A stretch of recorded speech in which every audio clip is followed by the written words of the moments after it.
Hello guys.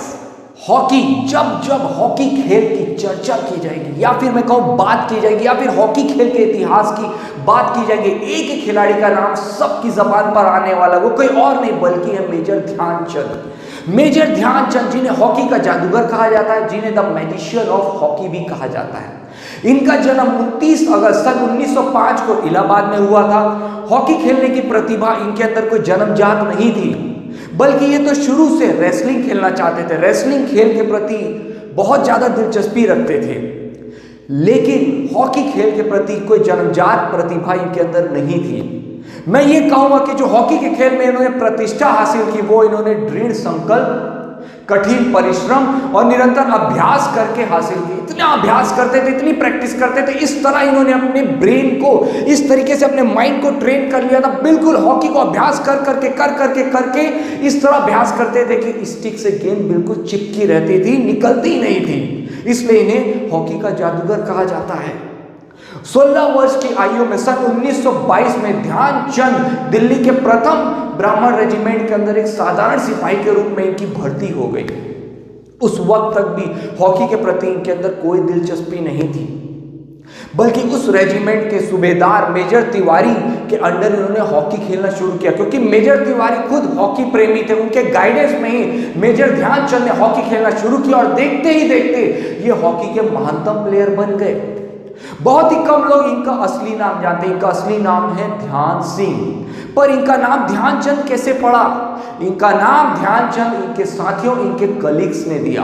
ये दिन में तो हॉकी की प्रैक्टिस करते ही करते थे, दिन में सूरज की रोशनी में खेलते थे और शाम जैसे जैसे होती थी ये इंतजार करते थे कि कब चंद्रमा निकले। चंद्रमा की रोशनी में खेलते थे। रेलवे ट्रैक पर ये प्रैक्टिस करते थे, मीलों मीलों तक हॉकी लेकर प्रैक्टिस करते, इस कदर प्रैक्टिस करते थे, इस कदर प्रैक्टिस करते थे कि ट्रैक से बॉल नीचे नहीं उतरती थी। इतना कठिन परिश्रम करते, इतना दृढ़ परिश्रम था इनका, इतना जबरदस्त फोकस था कि ट्रैक से बॉल नीचे नहीं उतरती थी। मीलों मीलों तक रेलवे ट्रैक पर ये प्रैक्टिस करते थे। जिस तरह क्रिकेट के खेल में सर ब्रैडमैन को जाना जाता है, फुटबॉल के खेल में पेले को जाना जाता है, उसी तरह हॉकी के खेल में मेजर ध्यानचंद को जाना जाता है। The god of cricket sir Bradman को कहते हैं, उसी तरह god of hockey major Dhyanchand को कहा जाता है। जब ये नीदरलैंड खेलने गए तो विरोधी टीम को ऐसा लगा जैसे इनकी हॉकी स्टिक में कोई चुंबक हो। गेंद इस तरह से इनकी हॉकी स्टिक में चिपकी रहती थी कि निकलती नहीं थी।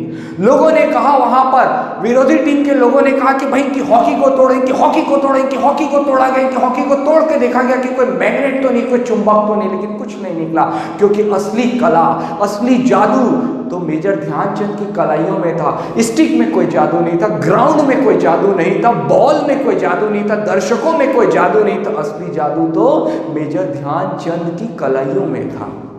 जब जापान ये खेलने गए तो वहां पर भी विरोधी टीम को ये लगा कि भाई इनकी हॉकी स्टिक में गोंद तो नहीं चिपका हुआ, लेकिन ऐसा कुछ नहीं था। जर्मनी के जिद्दी तानाशाह एडॉल्फ हिटलर भी इनके खेल को देखकर बहुत ज्यादा प्रभावित हुए थे। लोग इनकी खेलने की कला को देखकर बहुत ज्यादा मोहित हो जाते थे, प्रभावित हो जाते थे, बिल्कुल डूब जाते थे इनकी हॉकी खेलने की कला को देखकर। एक रात एडॉल्फ हिटलर ने मेजर ध्यानचंद को अपने पास बुलाया और उनसे पूछा कि ध्यानचंद तुम करते क्या हो? तो ध्यानचंद ने जवाब दिया कि भाई मैं आर्मी में काम करता हूं। उन्होंने कहा जर्मनी में आ जाओ, मैं तुम्हें एयर फील्ड मार्शल बना दूंगा। लेकिन उन्होंने एडॉल्फ हिटलर के इस ऑफर को ठुकरा दिया, क्योंकि ध्यानचंद अपने देश के लिए खेलना सबसे बड़ा गौरव मानते थे। इतना ही नहीं, उन्होंने 3 ओलंपिक गेमों में भारत का प्रतिनिधित्व किया और भारत को 3 बार स्वर्ण पदक दिलाया। और सन 1932 में 37 मैचों में भारत ने 338 गोल किए, जिसमें से 133 गोल मेजर ध्यानचंद ने दागे थे। इतने महानतम खिलाड़ी थे ध्यानचंद। लेकिन जो हम इनको कहते हैं हॉकी का जादूगर या फिर मैं कहूं कि द मैजिशियन ऑफ हॉकी, ये क्यों पड़ा? ये नाम इनको क्यों दिया गया? ये सिर्फ एक दिन में नहीं पड़ा, ये सिर्फ 2 दिन में नहीं पड़ा, 1 साल में नहीं पड़ा, बल्कि कितने सालों की मेहनत थी, कितने साल इन्होंने पसीना बहाया, लगातार अभ्यास करते रहे, इस कदर अपने माइंड को इन्होंने ट्रेन किया कि बिल्कुल जैसे मानो ये हॉकी खेल रहे हैं तो स्टिक से गेंद बिल्कुल चिपकी रहे। किस तरह मीलों मीलों तक रेलवे ट्रैक पर ये प्रैक्टिस करते थे और इतना फोकस, इतना डेडिकेशन कि ट्रैक से बॉल नीचे नहीं उतरने देते थे। इतने महानतम खिलाड़ी थे। चाहे हम बात करें मिल्खा सिंह की या फिर उसेन बोल्ट की, ये वो एथलीट है, ये वो खिलाड़ी हैं जिन्होंने कई सालों तक अभ्यास किया, तभी ये इतने महानतम खिलाड़ी हैं। जीवन में हम कुछ भी हासिल कर सकते हैं गाइस। कोई भी हैबिट हो, कोई भी आदत हो, अगर उसको अपने डीएनए का हिस्सा बनाना है, अगर उसको अपने जीवन में उतारना है, उसको एक प्रॉपर हमको इंप्लीमेंट करना होगा पूरे डिसिप्लिन के साथ, पूरे अनुशासन के साथ, पूरी परसिस्टेंसी यानी कि जिद के साथ। और सबसे बड़ी बात होती है कि repetition. Repetition is the key of success.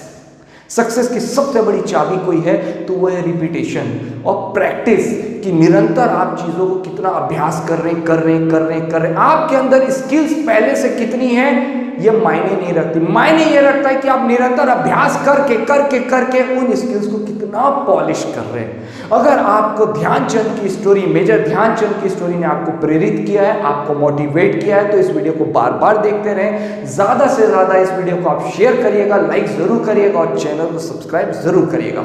मुझे इतने धैर्यपूर्वक और इतने अच्छे से सुनने के लिए आप सभी का बहुत बहुत धन्यवाद।